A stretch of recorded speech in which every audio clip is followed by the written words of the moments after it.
Good day.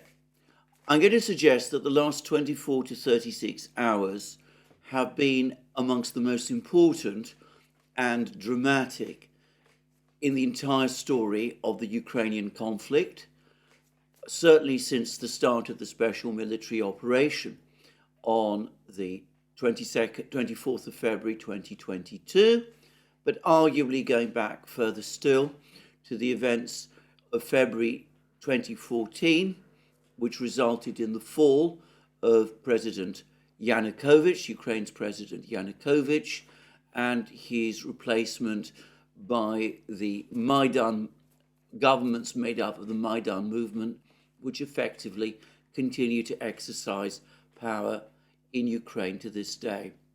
Now, having said that these were dramatic and important hours, I have to also acknowledge something else, which is that I don't fully understand or know precisely what took place. But we have lots of clues, lots of indicators that things are starting to take a very dramatic turn indeed. And I'm going to go further, and I'm going to say that we're looking at clear signs of panic. And the starkest indicator of this is a meeting apparently announced with barely any notice by President Macron of France. He called representatives of 20 states to the Élysée Palace in Paris, all to discuss the situation in Ukraine. There was discussions apparently about supplying ammunition to Ukraine. This has been a topic that has been discussed exhaustively now for years. Josep Borrell, the EU's essentially its foreign minister, he's recently made more comments about the fact that unless this issue of ammunition, that's basically what he said, that the conflict in Ukraine will be decided at some point over the next few months. He made it fairly clear that the ammunition issue is the key one. Brian Paletic, I myself, others have been making this point for years now. Suddenly we see article after article appearing in the Western media, comment after comment from Western political leaders acknowledging this fact. None of them seems to have any solution, because I suspect no solution exists. So anyway, we've had a comment from Josep Borrell talking about ammunition shortages, and we are told that the purpose of this meeting in Paris, the one that was called by Emmanuel Macron, was to brainstorm, to try to find some means to solve this problem, to try to find some means to turn the situation round on the battlefronts in Ukraine, with Macron making all kinds of grandiose statements, as he likes to make, saying that unless the situation can be turned round, there is a real danger of the Russians achieving victory in Ukraine, which will mean, in effect, the end of peace in Europe. Grandiose and inflated comments of a kind I've become very used to from Emmanuel Macron since he became president, and in some respects, of course, no different from other equally dramatic and grandiose comments about the looming threat that we're hearing from other people as well. Anyway, immediately prior to the convening of this meeting, the Prime Minister of Slovakia, Robert Fico, then made a further statement. He published a statement in which he said that some European countries are now talking about sending troops to Ukraine. And there was no outright denial from any major state that I was aware of. And anticipating further, it looks to me as if Macron, the real purpose that he called this meeting was in order to try to get some kind of agreement, some sort of consensus amongst European states for some sort of expeditionary force to be sent under the aegis of the European Union to Ukraine. Because the meeting took place, it doesn't seem to have lasted very long. It clearly ended with no agreement on any issue, to the extent that it was a brainstorming exercise. It doesn't seem to have produced anything significantly new.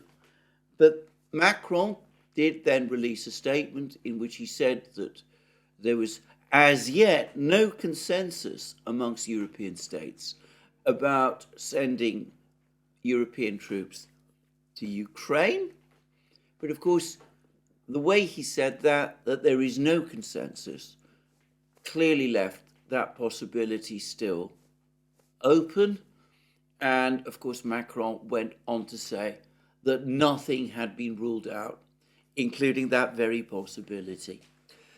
What then followed was a troop of statements from various European countries: Germany, Poland, Britain, interestingly, all of them important political leaders in all of these countries, saying quite categorically that the idea of sending troops to Ukraine is not on the agenda, and in respect of each and every one of these countries, it has been ruled out.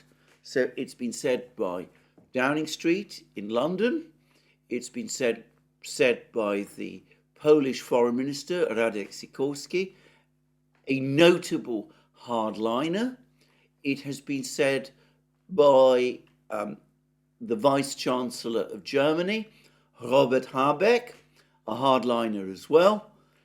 For the moment at least, this idea, which Macron was trying to float, or so it seems to me, or get the green light for, well, it seems to have turned to dust.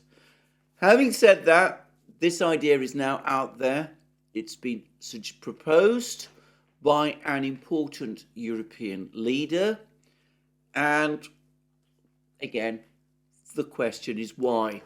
We will come to that in a moment. But there's not just Macron who is making really alarming and very dangerous proposals at this time. Now, several days ago, the NATO Secretary General, Jens Stoltenberg, also made some really remarkable and very disturbing statements. And they've been very carefully discussed and analysed by Stephen Bryan at Asia Times. Indispensable read, incidentally, the column that he writes on the Ukrainian conflict. But Stephen Bryan, who is somebody with a background, as I understand it, in US security and intelligence circles, he was so alarmed by these comments of Stoltenberg that he said that, in his opinion, he wrote in this article, his opinion, that it's absolutely imperative that Stoltenberg be removed from his position as NATO Secretary General with the least possible delay. And Stoltenberg's comments were to the effect that Ukraine should be given essentially the green light to attack Russian forces anywhere that they wished, including deep inside Russia itself. The comment was made apparently in connection with the supply of F-16s to Ukraine. I ought to say that if these F-16s are going to be based in Western Ukraine, or indeed in Eastern Europe, which would be an extraordinary and very alarming and dangerous development in itself, well, that would probably place them out of range for launching strikes deep into Russia, or at least pre-1991 Russia. But of course, it might be possible to carry out strikes against Crimea. And of course, if Taurus missiles and ATACMS missiles are provided to Ukraine, that would put Ukraine in a position to launch strikes, not just against Crimea, but again deep inside Russia as well. But putting all that aside, clearly, again, Stoltenberg's comments, which I, by the way, agree, were remarkably reckless. They also seem to suggest, at least to me, a sign of growing panic.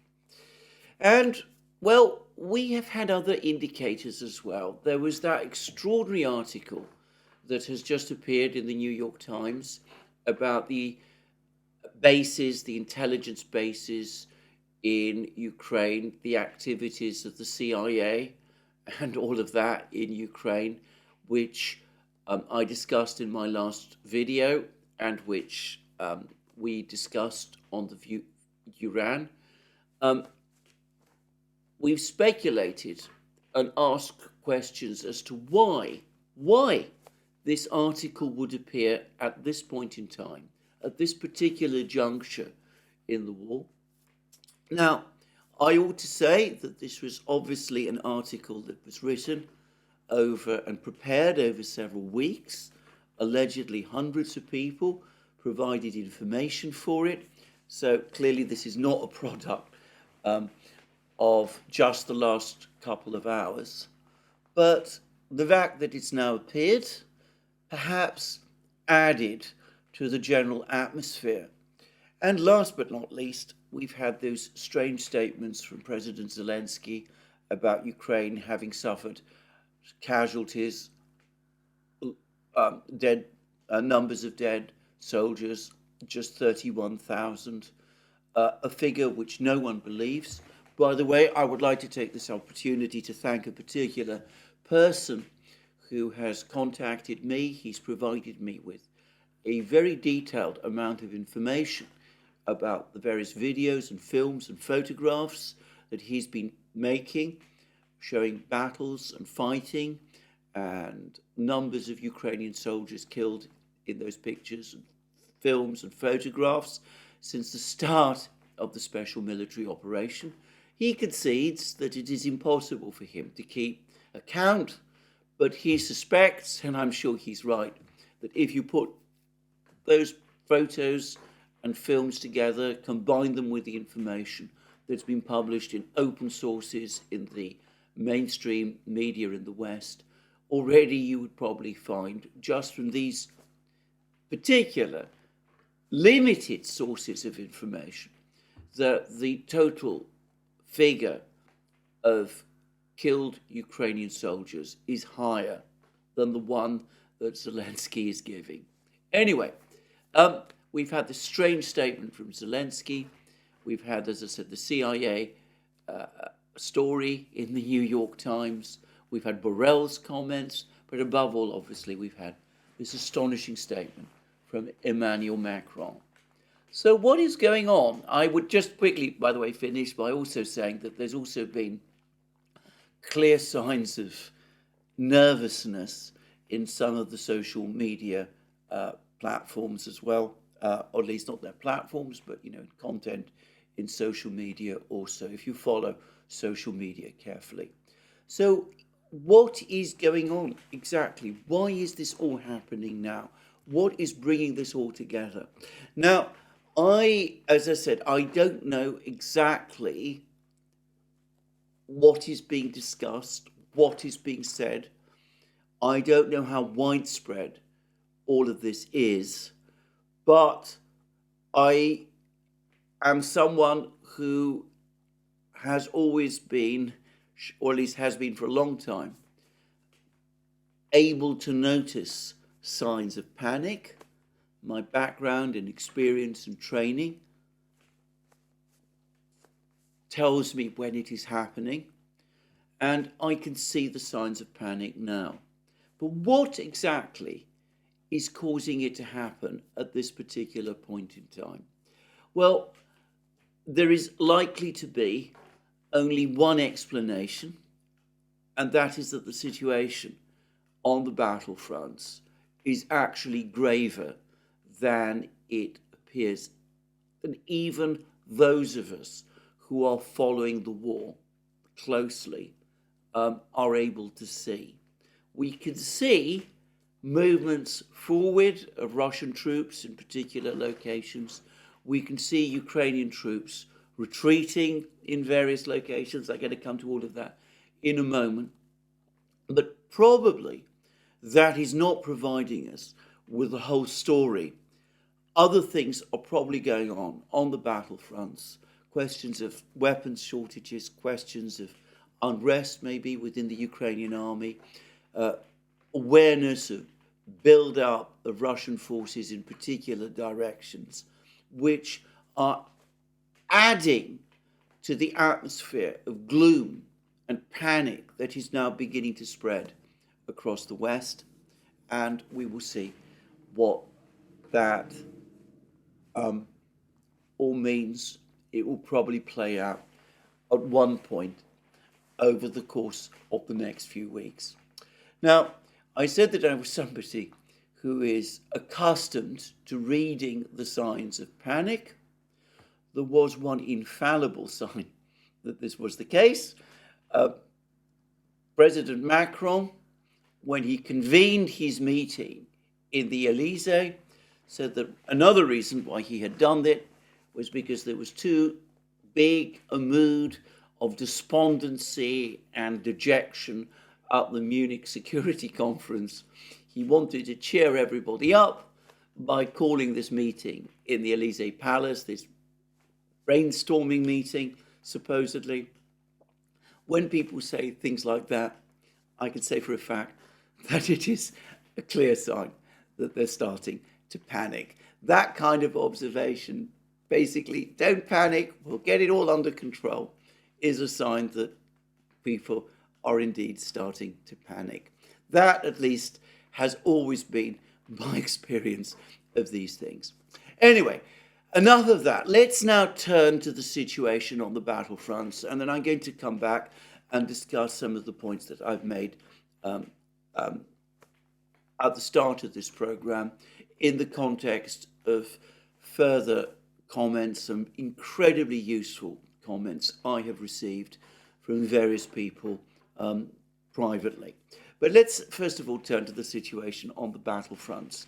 And first of all, we are getting the sense, there is a growing sense that things, at least especially I should say on the Avdiivka front lines, are beginning to collapse, at least from the Ukrainian point of view. Now, yesterday there were, as I said, reports that the Russians had captured the village of Tonenka, west of the three other villages that the Russians have captured, Lastochkino, Sievernye, and, well, Stepovoye is further to the north. But anyway, there were reports that the Russians had actually already captured Tonenka. I think the general view at the moment is that they have not yet fully done so, but they are clearly in the process of capturing this particular village. It looks as if the Ukrainian troops there are finding it very difficult to hold the Russians back. The Russian Defense Ministry, as at the time of making of this program, has not announced the news that Sievernye and Stepovoye have been captured, but there is now film of Sievernye. It looks like a very small place, by the way, from the film, but we can see Russian soldiers moving around inside the village. They seem to be present in every single part of the village. There doesn't seem to be much actual fighting going on, but they're clearly bursting into the houses, examining the basements. Apparently there's one film. I've seen the film, but I can't really see this specific event. But The film is, I should say, made from a distance, obviously from a drone. But apparently it shows a Russian soldier hurling a grenade into a basement. So the Russians are clearly, obviously, clearing out Sieverne. There's possibly still some Ukrainian soldiers hiding there, or there were at the time that film was made. But it's absolutely clear that they are securely in control of Sieverne. Toninka lies northwest of Sieverne. It's been suggested that the Russians are not likely to have attacked Toninka from Sieverne, that they're more likely to have attacked Toninka from Lastochkino, further to the east. The Russians, of course, control Lastochkino. The Russian Defense Ministry announced that. Anyway, the Russians, by some accounts, have already captured Toninka, or at the very least, they are in the process of doing so. And that intrepid and outstanding war reporter, Russian war reporter, Marat Hayrulin, has gone on to say that in the fields west of Sieverne and Toninka, there are about 2,000 Ukrainian troops. It's not quite clear what they are doing there, but they seem to be there in fields. Apparently there's no major fortifications in these places. I wonder whether these are men who have been retreating chaotically from these villages that have fallen to the Russians over the last few days, and perhaps they're also men who have fled earlier from Avdiivka. They're out in the open. They're intensely vulnerable to air attack by the Russian Air Force. It is likely that the Russian Air Force is indeed in the process of attacking them. Ukrainian losses in these fields will probably be very high. And if, or rather when, Toninka falls, the situation of the Ukrainian troops in these fields will become critical as well.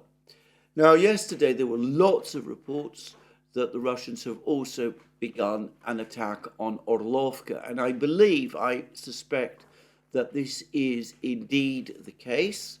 Several people, the Military Summary Channel being one, have pointed out that in some ways Orlovka is a natural fortified position. It is surrounded by water barriers. The access points to it are relatively small, except from the north. But if the situation of the Ukrainian troops is as chaotic as it seems to be, then perhaps the Russians will be able to overrun Orlovka fairly quickly as well. There are suggestions, I actually saw one, that the Russians are attacking Orlovka from three directions: from the east, from the north, and from the south. And the attack from the south presumably comes from Lastochkino. The attack from the east would come from Avdiivka itself. And to the best of my understanding, the attack from the north would come from Russian troops advancing from the coke factory, which the Russians captured some days ago. So it could be that the situation of the Ukrainian troops in Orlovka is extremely critical. It looks as if the situation of the Ukrainians further north in BITCHUTE is now also critical as well. It is universally acknowledged amongst all the mappers and telegram channels and reporters who follow the fighting that the Russians have captured Stepovoye some days ago. Though, again, the Russian Defense Ministry, as of the time of making of this video, has not confirmed the fact. I should say that the Russians have a different name for Stepovoye. Stepovoye is its Ukrainian name. The Russians call it by a different name. I'm going to stick with the name Stepovoye for the time being. It probably, whilst the fighting there continues, to avoid any confusion.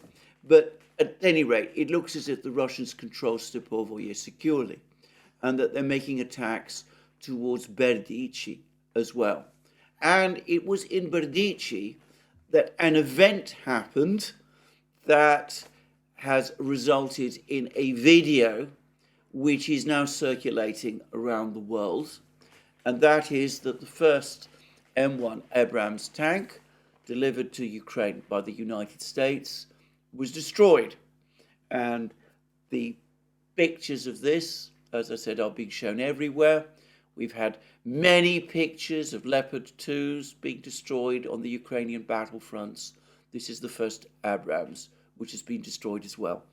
Now, there have been a lot of comments made, including by Russian commentators, that this has dispelled the myth of the invincibility of the Abrams.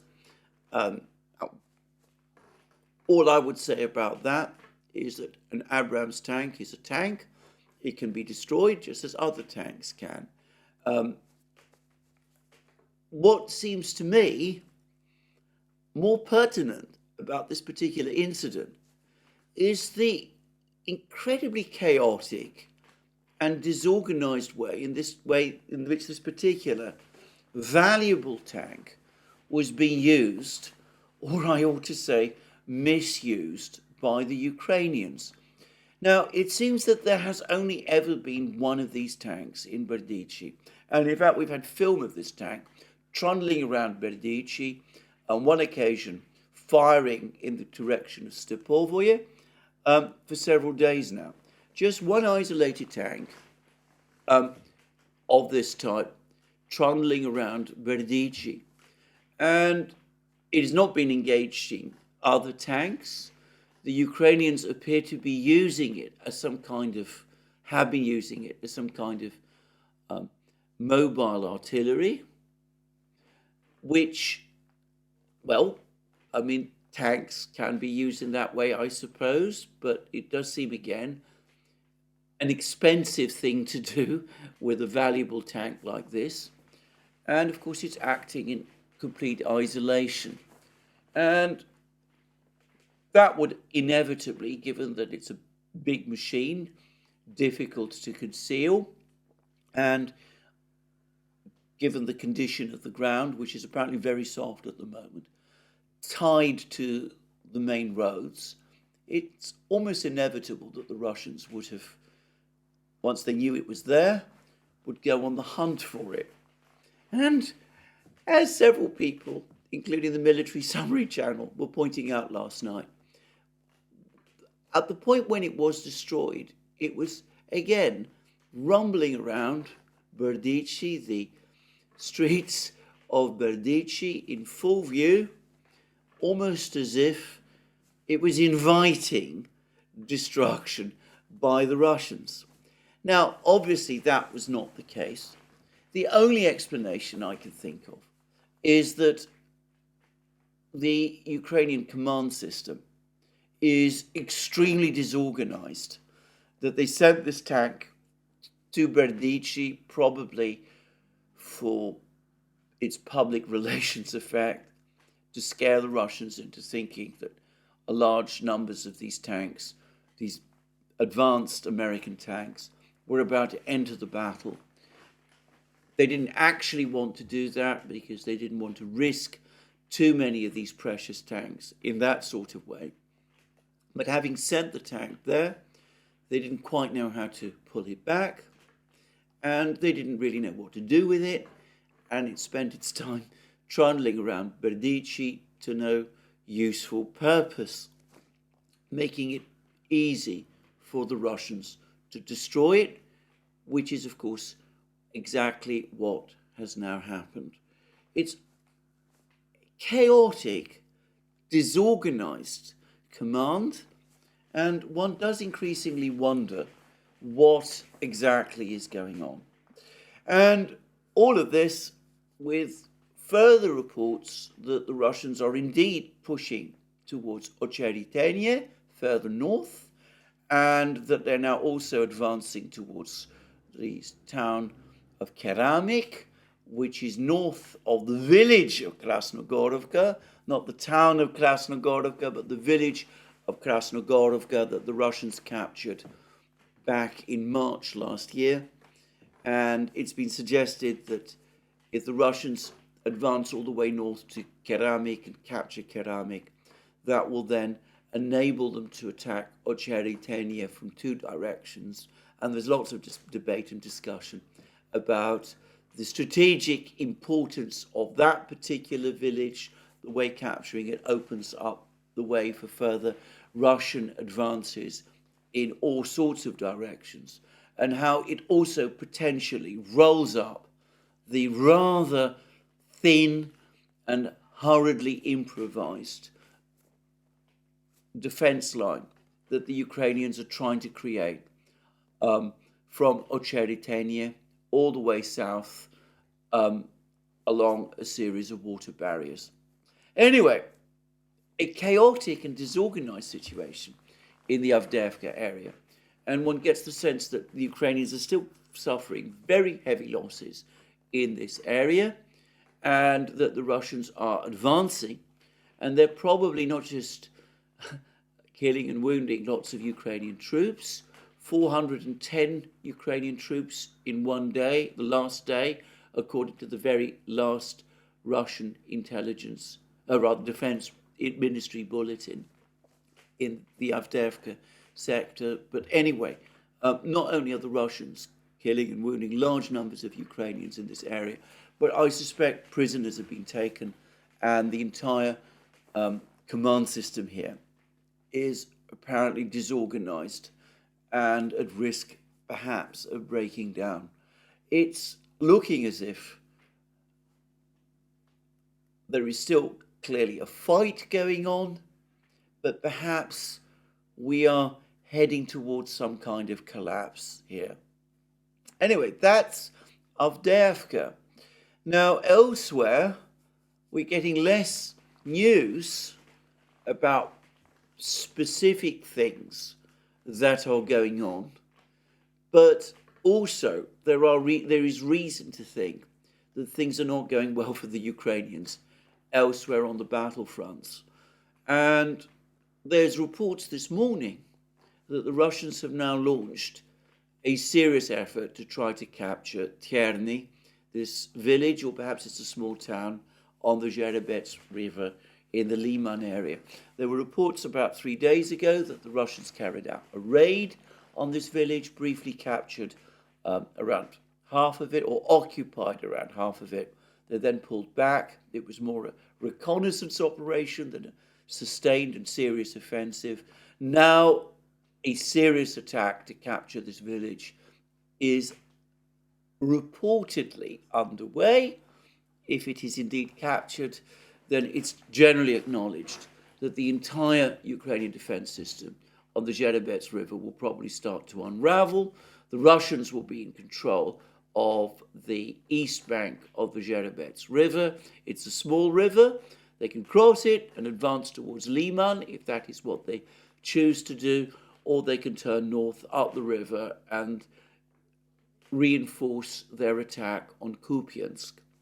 And it might be that it is in the Kupiansk area that the greatest concerns are. There have been no reports of Russian movements in the Kupiansk area now for about 2 weeks. There are lots of little bits of information about how the Russians are gradually clearing Sinkovka. This has been a long, protracted battle for this particular village. I don't have much information about this. A couple of weeks ago, the Russians captured several villages to the southeast of Kupiansk, and again it looked as if they were going to use these villages to launch a major strike towards the Oskol River. And then we stopped hearing much more, and there were reports that perhaps the situation had been put on pause. Who knows? It could be that the reason we're not getting information from this battlefront, this area of the fighting, is because the Russian Defense Ministry has put a clampdown on information about it. It's keeping reporters away. It's telling Russian soldiers to not, to be extremely careful about reporting information. And in fact, there are multiple reports of a very, very large build-up of Russian troops in this area. And of course, there have also been many reports, including one from a member of the Rada, the Ukrainian parliament, that if Kupiansk falls, Kharkiv, the second biggest city in Ukraine, one of Ukraine's biggest industrials, in fact, as a city, perhaps Ukraine's biggest industrial center, that will become undefendable as well. Well, maybe this is where the big alarm bells are ringing, not perhaps over Avdiivka. Maybe they're ringing over Kharkiv, the sense that Kharkiv, the whole region, is going to be overrun by the Russians at some point over the next few weeks, that Ukraine was again about to lose one of its most important industrial regions, and that this will bring the Russian army once again to the gates of Kiev, placing the Russians on the east bank of the Dnieper, perhaps in a position to capture that part of Kiev which is on the east bank and overpower the Ukrainians in Kiev, that part of Kiev which is on the west bank. There are, by the way, also reports that the Ukrainians are hurriedly trying to create fortified lines around Kiev itself, apparently increasingly alarmed that the Russians are planning at some point a renewed offensive towards Kiev itself. So things are not going well for the Ukrainians in other places. More reports coming from the Bakhmut area as well. Some maps showing Ivanivska now almost entirely cut off, the Russians largely surrounding it, the Ukrainian positions in Ivanivska coming under incredible pressure. Perhaps Chasov Yar is close to falling as well.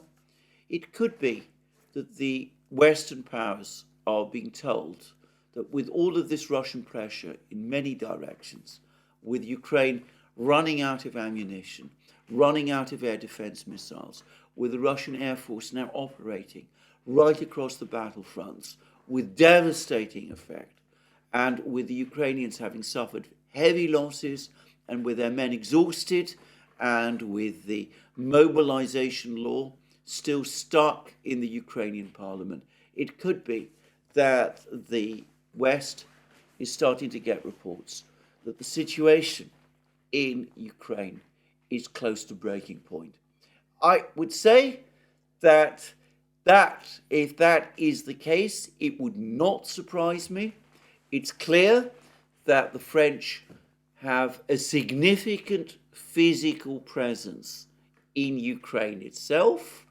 The Russians have angrily complained about it.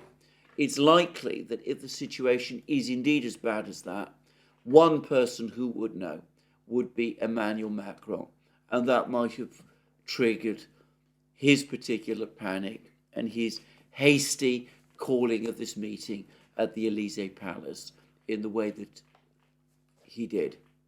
Well, anyway, complex situation on the battlefronts. Certainly, it is the case that the Russians are continuing their advances.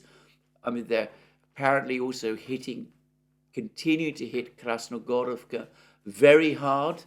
They're in the process of capturing the small town of Pervomaisky to the north. They seem to be making more progress there. And they've been bombing another place called Nivolske, just to the north of Krasnogorovka. It could be that there will be a major Russian attack on Krasnogorovka as well. Lots of things going on the battlefronts, but one senses, as I said, that there is more going on than we actually know, and that Western governments are starting to panic. Now, having said that, let's go back and unpack some of these stories that I touched upon before. Let me deal first of all with that extraordinary article that appeared yesterday in the New York Times about the intelligence bases in Ukraine. And I should say that I am incredibly grateful for the various articles I have received, rather emails I have received from the private articles. I've had three, two of them from people who are exceptionally well informed about these matters, one of them from somebody who perhaps has less experience, but who comes to this whole question with great insight. I'm afraid, as always, that is all I am going to say on who these people are. I would supplement their comments with comments made by the CIA veteran Larry Johnson, who is currently in Moscow, by the way, and he has made his comments in open sources, so I don't have to conceal the fact that this information has been provided by him. Anyway, I'm going to say a few things here. The first is that there seems to be a general consensus that this article in the New York Times, and I ought to preface what I'm about to say by saying that all of these comments that I received were attempting to answer the question that Alex and I have posed about this story. Anyway, the question being, why is this story appearing now? Because it does seem extraordinary that it should appear now. Anyway, I think it is fair to say that all of these comments, the private ones and Larry Johnson's, to some extent are saying the same thing, that the story has appeared now because it's beginning to look as if the writing is on the wall. Now, one of these sources made an interesting point, which he's made before, which is that from 2014 and for the first weeks after the start of the special military operation, the agency that was overall charge of the way the United States was handling the situation in Ukraine was the CIA. The Pentagon then began to become more heavily involved and basically took things over. And then in the last few weeks or months, it was handed back to the CIA as basically things began to go wrong and fall apart. That was what one person has said, and this person has said the same before. And obviously I can't confirm that, but it makes a great deal of sense. Now, what is being said by the others is that there is a desire, in fact all three, is that there is a desire now to distance the United States from what is happening, that the disclosure of this information is actually remarkable. It is almost certainly the case that these bases, these 12 bases, have now been vacated, because otherwise it is most unlikely that their existence would have been disclosed in this way in open media, that the Russians almost certainly know where these bases are, that it's quite possible that they've already overrun some of them, that it's perhaps questionable whether these bases really were located so close to the Russian border, that it is probably indeed the case that there was a desire to preempt revelations about this operation coming from the Ukrainians themselves.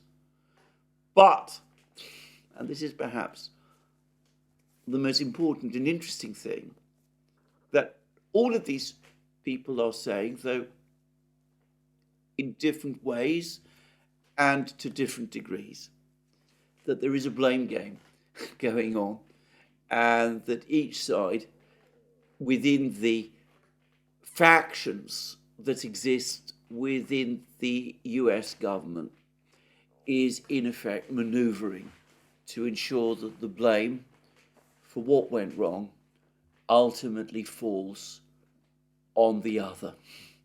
Now, I think that is all I can say about this, because if I go into too much detail about what these people have said in their emails, I fear again that I might be disclosing facts that might make it possible to identify them publicly.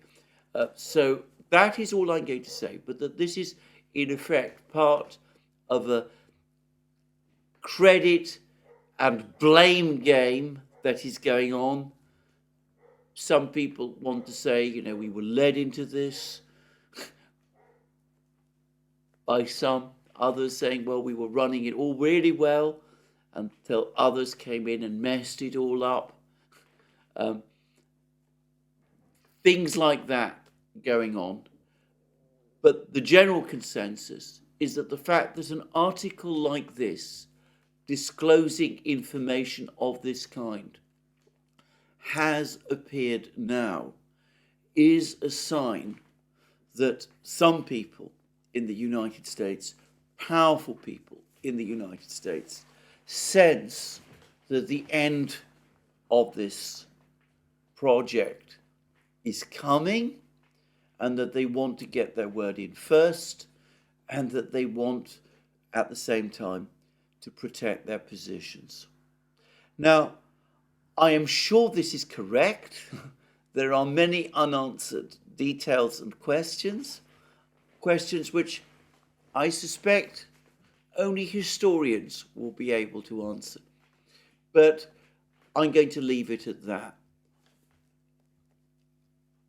It's a sign, maybe, that, as I said, some of these operations now are being shut down, that people from the United States are starting to step away. And I'm going to go back and, in that case, return to this issue of the panic. And the panic is, or so it seems to me, principally focused on European capitals. If it is indeed the case that the United States is pulling some of its assets out of Ukraine, and this is speculation now, but these emails might lend force to that. These emails I've received might lend force to that. This article, which has appeared, might lend force to that also. Then that conceivably could be reinforcing the panic in Europe. They're overcommitted, the European states have overcommitted themselves to Ukraine. They said that they would involve themselves, they would support Ukraine as long as it takes. They went even further than the United States has done, rhetorically, even if they were never able to match the United States in terms of military support and indeed even economic support, because realistically, it is impossible for them to do. They're deeply exposed in terms of the anger of their own populations. It's interesting that one of the people who came out and spoke out most strongly against President Macron's proposal to send troops to Ukraine was Radek Sikorski, the Polish foreign minister. And, well, I'm sure most of you, most of my viewers, I've been aware, I haven't really talked about this much, or indeed scarcely at all on these videos, but there is huge unrest in Poland about the whole issue of support for Ukraine. There's blockades of the roads leading to Ukraine. There's been some extremely, shall we say, fierce incidents, standoffs between Polish police and Polish protesters on the borders. There's been all kinds of pictures, even red flags, Soviet flags, and pictures of Putin appearing among some of the Polish protesters, which, by the way, is astonishing. I mean, that is a remarkable and extraordinary fact in itself. I've always said that Poland is not quite the monolith that people assume, but even then, even allowing for that, that is a most remarkable thing to happen. So, Radek Sikorski, the Polish government, they probably understand that sending troops, Polish troops, into Poland openly would meet intense opposition from large sections of the Polish population. It might have been a popular or widely supported idea a year ago, but it doesn't look as if it is any longer. And that's probably why Sikorski rushed out the statement that Poland does not intend to send troops to Ukraine. There was, by the way, on this issue of the border, a rather pathetic incident when the Ukrainian Prime Minister Shmyhal, turned up at the border with most of the economic wing of the Ukrainian government, trying to find someone to talk to see if they could find some way to get the blockade lifted. And it seems that they came away dejected and largely empty-handed. So it was lots of going on there. So the Polish government, probably aware that it's exposed and gone out far on a limb with Ukraine. The previous Polish government, the one that Law and Justice had put together, came to the same conclusion in the weeks before the Polish election, which resulted in it losing power. And of course, the same is true in other countries. In Germany, there's unrest there, there's protests by farmers. The Vice-Chancellor, Robert Habeck, who's just the one who's just said that there is no possibility of German troops going to Ukraine. He's been heckled by farmers. And of course, in France itself, President Macron was seen at one point making a dash from the farmers. And of course, at a recent EU meeting in Brussels, angry farmers, broke through a barricade, and there's protests like that right across Europe. Even in Britain, I understand that there is now some unrest within the farming community, and generally the European populations seem to be getting edgy and concerned about the conflict. So the European leaders, they're facing a recession, deindustrialization in Germany, probably many questions that they don't want to pose to them about what happened and how these decisions that led to the war were taken. They probably are becoming concerned that the critical support for this conflict from the United States might not for much longer be there. They're worried about the fact that the latest funding bill seems to be marooned in Congress, the House of Representatives, looking unwilling to pass it. They're now perhaps getting a sense that the United States is starting to pull assets from Ukraine.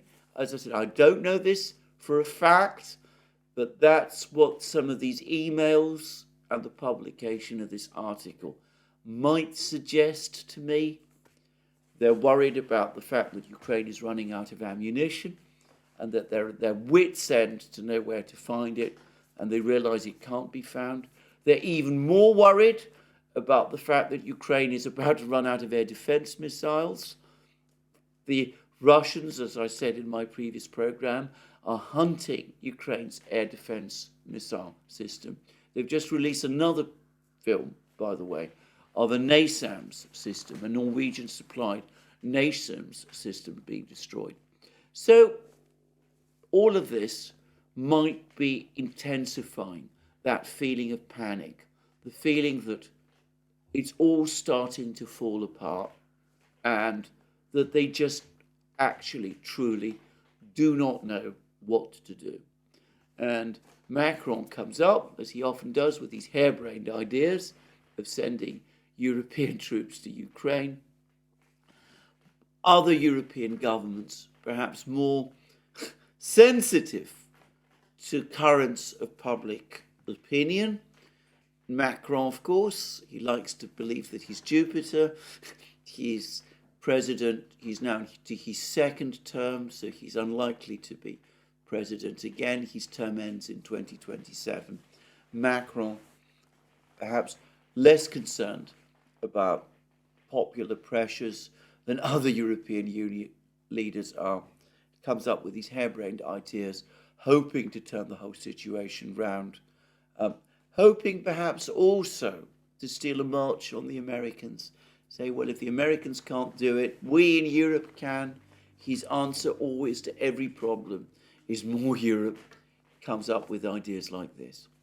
Anyway, there we go. It's been a fascinating couple of hours, and I suspect we are going to see more hours and days like this.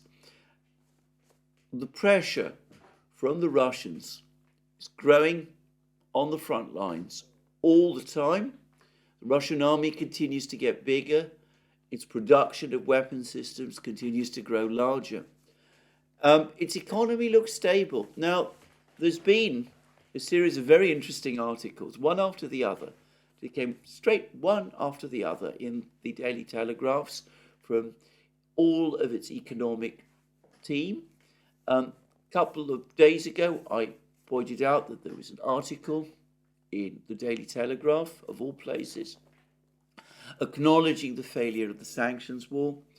It carried comments by John Connolly, who is a fellow of the Royal United Services Institute, saying that far from the sanctions becoming more effective over time, the likelihood, on the contrary, was that Russia would be able to adapt to the sanctions even better. Anyway, clearly someone wasn't happy, because one gets the sense that the entire economics team in the Daily Telegraph were roped in. Jeremy Warner, Roger Bootle, Ambrose Evans Pritchard, they've each, one after the other, published articles telling us, no, that isn't the case at all. The Russian economy is indeed suffering death by 1,000 cuts from sanctions. It isn't really, the picture there isn't actually really as stable as it appears. Maybe they'll be able to hold it together for a year or two, but beyond that, the problems will grow, all that kind of thing. Ambrose Evans Pritchard, as he always does, predicts that the collapse is more likely to happen much sooner than that. Anyway, I'm not going to waste time analysing these articles. I will say that each and every one of these commentators that I've spoken about, for each and every one of whom I have a certain respect, I should say, I think that they don't know the Russian economy particularly well, or indeed at all well. I think that Connolly, who clearly does, is much more sound on this question. But anyway, I'm not going to waste time analysing these articles. The fact is the economic war has failed. I saw that even the Biden administration is now apparently, reputedly telling people that the reason the sanctions haven't worked is because the United States decided to stay its hand, because crippling the Russian economy would have had too much of an impact on the global economy because of Russia's importance.